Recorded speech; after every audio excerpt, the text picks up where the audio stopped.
देश में आज राष्ट्रीय मतदाता दिवस मनाया जा रहा है। इस मौके पर कांग्रेस नेता राहुल गांधी ने ट्वीट कर लोगों से वोट देने की अपील की है। अपनी अपील में उन्होंने लोकतंत्र और वोट के महत्व को भी बताया है। उन्होंने मतदाताओं से सजग रहने व अपने मताधिकार की रक्षा करने के आह्वान के साथ ही तंज भी किया है। कांग्रेस नेता राहुल गांधी ने नेशनल वोटर्स डे पर एक बड़ा बयान जारी किया है। उन्होंने ट्वीट किया, लोकतंत्र यानी असहमति, लोकतंत्र यानी शांतिपूर्ण विरोध, लोकतंत्र यानी सामाजिक समानता, लोकतंत्र यानी आपका वोट। वोट दें ताकि कोई आपके अधिकारों का गला ना घोंट दे। अगली खबर, 5 राज्यों में विधानसभा चुनाव के ऐलान के बाद से ही सभी दलों में नेताओं के दल बदल का सिलसिला जारी है। उत्तर प्रदेश से अब बड़ी खबर आ रही है। मीडिया रिपोर्ट्स के मुताबिक कांग्रेस के दिग्गज नेता और पूर्व केंद्रीय मंत्री आरपीएन सिंह भारतीय जनता पार्टी का दामन थाम सकते हैं। हालांकि अभी इस बारे में पुष्टि नहीं हो पाई है। कांग्रेस ने आरपीएन सिंह को अपने स्टार प्रचारकों की सूची में भी शामिल किया है। अगर आरपीएन भाजपा में शामिल होते हैं तो ये कांग्रेस के लिए बहुत बड़ा झटका होगा। अगली खबर, उत्तर प्रदेश विधानसभा चुनाव में तीसरे फेज के चुनाव के लिए आज से नामांकन की प्रक्रिया शुरू हो जाएगी। 16 जिलों की 59 सीटों पर 1 फरवरी तक उम्मीदवार अपना नामांकन कर पाएंगे।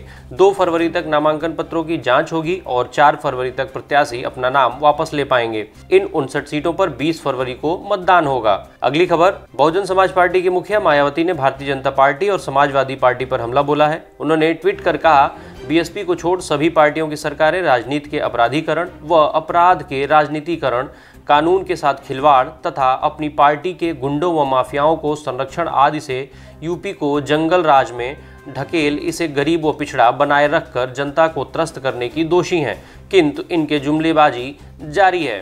अगली खबर, उत्तर प्रदेश विधानसभा चुनाव के ऐलान के बाद से ही मुख्यमंत्री योगी आदित्यनाथ समाजवादी पार्टी के राष्ट्रीय अध्यक्ष और यूपी मुख्यमंत्री अखिलेश यादव पर हमलावर हैं। सीएम योगी ने आज फिर अखिलेश यादव पर निशाना साधा है। योगी ने ट्वीट किया, जिन्हें पाकिस्तान दुश्मन नहीं लगता, जिन्ना दोस्त लगता है, उनकी शिक्षा दीक्षा और दृष्टि पर क्या ही कहा जाए। ये स्वयं को समाजवादी कहते हैं, लेकिन सत्य यही है कि इनके नस नस में तमंचावाद दौड़ रहा है। आपको याद दिला दें कि सोमवार को भाजपा प्रवक्ता संबित पात्रा ने भी अखिलेश पर ऐसे ही आरोप लगाया था। अगली खबर, उत्तर प्रदेश विधानसभा चुनाव में आधी आबादी यानी महिलाओं का दिल जीतने के लिए भाजपा ने नई रणनीति अपनाई है। वह साड़ियों के जरिए लोगों के दिलों में उतरना चाहती है। साड़ियों पर प्रधानमंत्री नरेंद्र मोदी और योगी आदित्यनाथ की तस्वीरें प्रिंट कराई जा रही हैं। इतना ही नहीं, इन साड़ियों पर काशी विश्वनाथ कॉरिडोर, अयोध्या राम मंदिर, मोदी योगी की फोटो, कमल के फूलों के साथ बीजेपी व हिंदुत्व के नारे भी लिखे हैं। मीडिया रिपोर्ट्स की माने तो इन साड़ियों को यूपी में बांटने की योजना है। साड़ियों की ज़्यादातर डिज़ाइन 3D प्रिंट वाली है। जो राम को लाए हैं हम उनको लेकर आएंगे जैसे नारे भी इन साड़ियों पर प्रिंट किए गए हैं। मेरठ, लखनऊ, कानपुर और गोरखपुर के साड़ी शोरूमों पर भी ऐसी साड़ियाँ देखने को मिल रही हैं। अगली खबर, शिवसेना नेता संजय राउत ने आज एक बार फिर से हिंदुत्व के मुद्दे पर भारतीय जनता पार्टी पर हमला बोला। उन्होंने कहा कि भाजपा के नए नेताओं को याद रखना चाहिए कि हिंदुत्व के मुद्दे पर सबसे पहले चुनाव लड़ने वाली पार्टी शिवसेना थी। उन्होंने कहा कि भाजपा के 9 हिंदुत्ववादियों को इतिहास की जानकारी नहीं है। किसी ने उनके इतिहास के पन्ने फाड़ दिए हैं, लेकिन हम समय समय पर उन्हें जानकारी देंगे। बता दें कि सोमवार को भी राउत ने भाजपा पर कटाक्ष करते हुए कहा था कि शिवसेना महाराष्ट्र में भाजपा को नीचे से ऊपर तक ले गई। मीडिया से बात करते हुए राउत ने कहा था कि बाबरी के बाद उत्तर भारत में शिवसेना की लहर थी। देश में हमारा प्रधानमंत्री होता, लेकिन हमने उनके लिए छोड़ दिया। भाजपा केवल सत्ता के लिए हिंदुत्व का उपयोग करती है। अगली खबर, राष्ट्रीय परिवर्तन दल के मुखिया डीपी यादव आज सहसवान सीट से नामांकन करेंगे। माना जा रहा है कि अपने परिवार के अन्य लोगों को वो जिले की दूसरी सीटों पर उतार सकते हैं। इसकी घोषणा भी वो आज ही करेंगे। डीपी यादव ने 2007 में सहसवान और उनकी पत्नी उमलेश यादव ने बिसौली विधानसभा सीट से चुनाव लड़ा था और दोनों सीटें जीती थीं। कुछ समय पूर्व ही डीपी यादव ने सहसवान से चुनाव लड़ने की घोषणा की थी।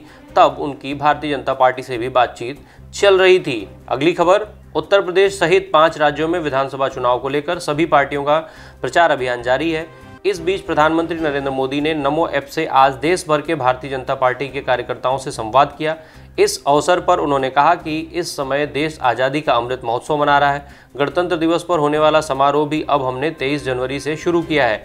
आज राष्ट्रीय मतदाता दिवस है। मैं देश के सभी मतदाताओं को बहुत बधाई देता हूं। उन्होंने कहा कि मैं सभी नागरिकों से अपील करता हूं कि आप लोग बढ़ चढ़कर मतदान में हिस्सा लें और 75% मतदान सुनिश्चित करें। पीएम मोदी ने सभी कार्यकर्ताओं से कहा कि आप लोग सभी नागरिकों को मतदान करने के लिए उत्साहित करें। अगली खबर, पंजाब विधानसभा चुनाव के लिए कांग्रेस उम्मीदवारों की दूसरी सूची पर भी रार बढ़ती जा रही है। पंजाब कांग्रेस प्रमुख नवजोत सिंह सिद्धू, मुख्यमंत्री चरणजीत सिंह चन्नी और कैंपेन कमेटी के चेयरमैन सुनील जाखड़ के बीच प्रत्याशियों के नामों पर सहमति नहीं बन पा रही है। यही कारण है कि सोमवार देर शाम इस संबंध में कांग्रेस की केंद्रीय चुनाव समिति की हुई वर्चुअल मीटिंग में चन्नी शामिल नहीं हुए, जिसके बाद कांग्रेस हाईकमान ने समिति की बैठक रद्द कर दी। इस संबंध में आज भी बैठक होने की संभावना बताई जा रही है। अगली खबर, ड्रग्स केस में फंसे पूर्व मंत्री विक्रम सिंह मजीठिया की अग्रिम जमानत रद्द होने के अगले ही दिन मोहाली क्राइम ब्रांच टीम ने गिरफ्तारी के लिए दबिश दी। टीम ने शिरोमणि अकाली दल के नेता के अमृतसर, चंडीगढ़ समेत 6 ठिकानों पर आज रेड की।